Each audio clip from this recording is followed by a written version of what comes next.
Chers amis, pour cette troisième capsule, je vous ai dit que dans les deux premières, nous prions le Seigneur parce qu'il est présent, être présent à la présence. Et s'exposer à cette présence, ben, c'est nous qui changeons. Nous apprenons à lui ressembler. Je dirais aussi, j'ajouterais quelque chose, c'est que normalement, le fruit de la prière va se refléter dans notre vie. Alors, je l'ai dit, dans la deuxième capsule, nous apprenons à lui ressembler. Notre Seigneur Jésus nous a donné une image. On reconnaît un arbre à son fruit. Autrement dit, quand on voit un arbre, on n'est pas capable spontanément de dire est-ce qu'il y a de la sève ou non. On ne la voit pas, la sève, circuler dans l'arbre, dans les branches.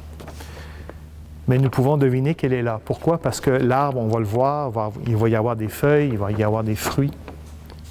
Et à ce moment-là, la présence des feuilles, des fruits, nous dit qu'il y a vraiment une circulation de la sève, de la vie dans l'arbre. Alors, c'est la même chose pour nous. Ce qui montre qu'il y a une vie qui circule en nous et une vie qui est en communion avec Dieu dans la prière, c'est que normalement, ça va nous faire porter du fruit. Et ce fruit-là, entre autres, principalement, est celui de l'amour. Plus je vais prier le Seigneur, plus je vais m'exposer à celui qui est amour, parce que Dieu est amour. C'est ce que l'évangéliste Saint Jean nous dit.